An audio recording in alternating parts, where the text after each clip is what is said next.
मौसीकी और गुलकारी मन्ना के ख़ानदान में पुराने वक्तों से चली आ रही थी।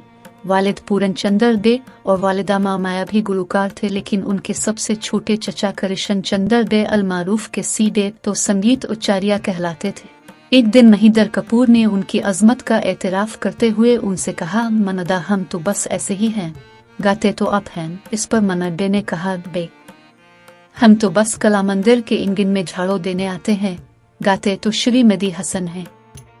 अब इतने कुशादा दिल्ली से एतराफ़ करने वाले इंकिसार के पैकर कहाँ एक एक करके उठते चले जा रहे हैं। मन्ना डे का असल नाम प्रबोध चंद्र प्रबोध चंद्र था। थिएटर में मिनुआ के नाम से जाने जाते थे, सो ये नाम उम्र भर उनके साथ रहा।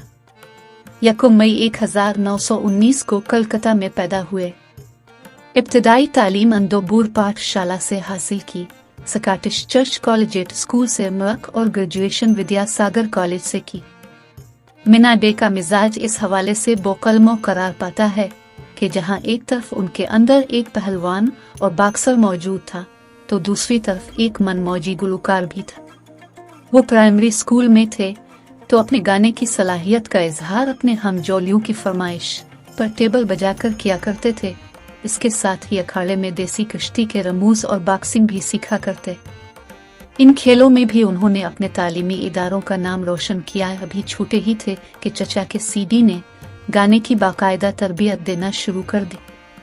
मन्ना डे ने भी अपने मेहरबान चचा को मायूस नहीं किया और खूब दिल लगाकर सीखा। नतीजा ये निकला कि जब ये कॉलेज पहुंचे तो एक तरफ बॉक्सिंग और कुश्ती के मैदान में झंडे गाड़ते, तो दूसरी तरफ मौसीकी के इंटर कॉलेजिएट मुकाबलों में हरीफों को पछाड़ते।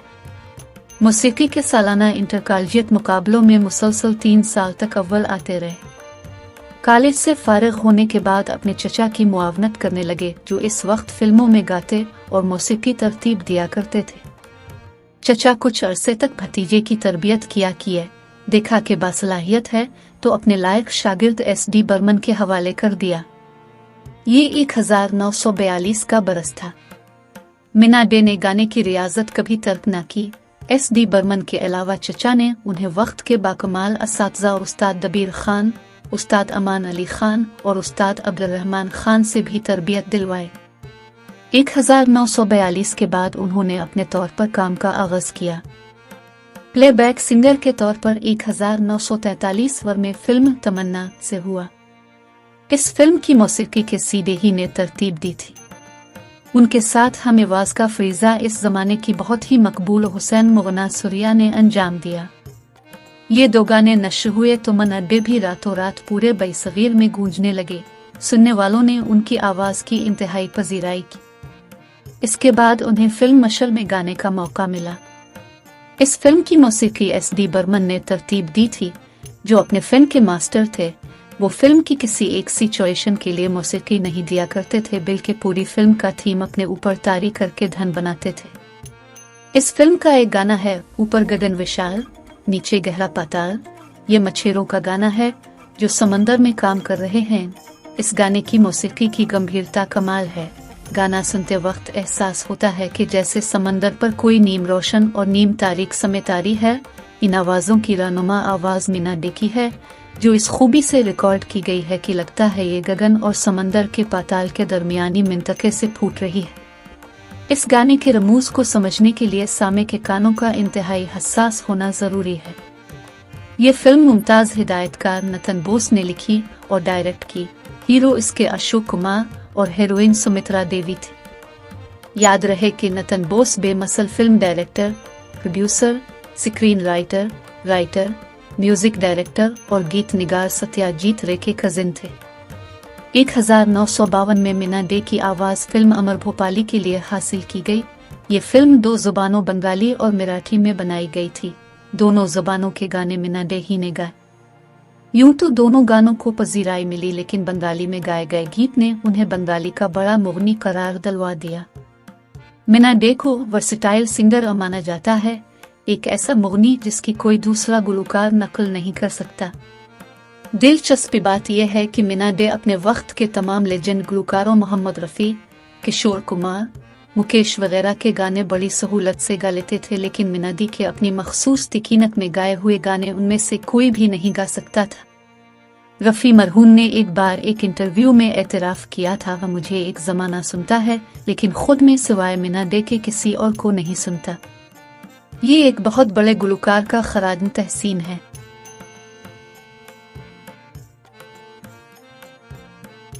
यह भी माना जाता है कि भारतीय फिल्म इंडस्ट्री में मीना डे से ज़्यादा तरबियत याफ्ता गुलकार और कोई नहीं था। उन्होंने अपने तमाम काबिल जिक्र हम असरों के साथ गाया और ऐसे गानों में नक्कादों से अपनी बरतरी को मनवाया। वो खालिस क्लासिकी मौसीकी में भरपूर मज़ा पैदा करने की ऐसी सलाहियत रखते थे जिससे उनका कोई हम असर मुत्तसिफ नहीं था। वो सरों का ऐसा ताल मील बनाते थे कि सुनने वाला हंस हंस कर दोहरा हो जाता था, लेकिन कमाल यह है कि वो राग की शक्ल बिगड़ने नहीं देते थे। मिसाल के तौर पर फिल्म पड़ोसन का मकबूल तरीन गाना एक चतरना करके सिंगार है, जिसमें किशोर कुमार ने उनका साथ देने की कोशिश की है। इस फिल्म में एक तरफ किशोर कुमार ने खुद मिजाहिया अदाकारी भी की है, जबकि मीना डे की आवाज़ अपने वक्त के अजीम मिजाहिया अदाकार महमूद खान पर फिल्माई गई। इसी तरह इससे पहले फिल्म बूट पॉलिश का गाना है लपक झपक तो आरे बदरवा में। ये गाना मीना डे की सोलो परफॉर्मेंस है और डेविड पर फिल्माया गया है। इसमें ऐसे ऐसे तान पलटे लगे हैं कि सुनने वाला के हंस हंस कर हैक में बिल पड़ जाते हैं। इस पर डेविड की बेमिसाल अदाकारी अलग। यही नहीं, मीना डे ने गजल गायकी में भी अपना लोहा मनवाया। मिसाल के तौर पर मजरू सुल्तानपुरी की तवील बहर की गजल तेरा हाथ हाथ में आ गया के चरागरा में जल गए। जब रोमांटिक गीत कौन आया मेरे मन के द्वारे पायल की झनकार लिए गाया तो उनकी आवाज ऐसी सिल्की हो गई कि लोग तलत महमूद को भूल गए।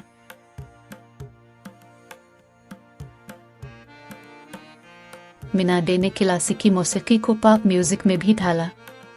बंगाली फिल्मी सनत में उन्होंने लेजेंडरी हेमंत कुमार जैसे मौसीकारों के साथ गाया। बाकी गुलकार अवाम के लेजेंड कहलाते हैं और मीना डे गुलकारों के लेजेंड थे। उन्होंने अपनी जिंदगी में 4000 से ज्यादा गाने भारत की करीब करीब 1 दर्जन जुबानों में गाए। उन्हें ये मुनफरिद एजाज भी हासिल है कि उन्होंने भारत के 100 मौसीकारों के साथ गाया। वो सौरगबाशी होने से 2 बरस कब्ल तक हिंदुस्तान और दुनिया के मुख्तलिफ ममालिक में परफॉर्म करते रहे। पद्म भूषण और दादा साहेब फाल्के अवार्ड और बेशुमार दूसरे एजाजात हासिल करने वाले मीना डे के अंदर बिलाका इज्ज था। एक इंटरव्यू के दौरान उन्होंने कहा, मैं क्या गाता हूँ बाबा। रफ़ी बिलाशुबा अजीम गुलकार है और भारत में अगर किसी आवाज़ को सुनहरी आवाज़ करार दिया जाए तो वो हेमंत कुमार जी हैं। किशोर कुमार के बारे में कहते थे, किशोर एक पैदाइशी जीनियस हैं लेकिन एक हद तक गुलकार हैं। मुकेश किंजल गान आवाज़ नाकाबिल फरामोश है और तलत महमूद की आवाज़ का रेशम अभी तक लम्स नायाफ्ता एंटच है। चेतन आनंद की फिल्म हकीकत का एक गाना रिकॉर्ड किया जा रहा था। ये गाना आज भी मकबूल है। बोल हैं हो के मजबूर मुझे इसने भुलाया होगा। इसकी मौसीकी मुदुन मोहन ने दी और बोल कैफी आजमी के हैं। इस गाने की खुसूसियत यह है कि इसमें अपने वक्त की 3 बड़ी आवाज़ें रफ़ी, तलत महमूद और मीना डे शामिल थी, जबकि भूपिंदर का ये पहला फिल्मी गाना था। ये एक बहुत ही अलग नौयत का तजर्बा था। चारों ने अपनी बेहतरीन परफॉर्मेंस दी, ऐसी कि जब गाना ख़त्म हुआ तो बड़ी देर तक सन्नाटा सा तारी रहा, लेकिन मीना डे की अदाई पर रफ़ी की आंखों से आंसू जारी थे और जब वो बोलने के काबिल हुए तो खराज तहसीनियों अदा किया भी। मीना डे अपला जवाब हैं। आनंद जी, कल्याण जी / आनंद जी मारूफ जोड़ी के एक रुकन कहते हैं।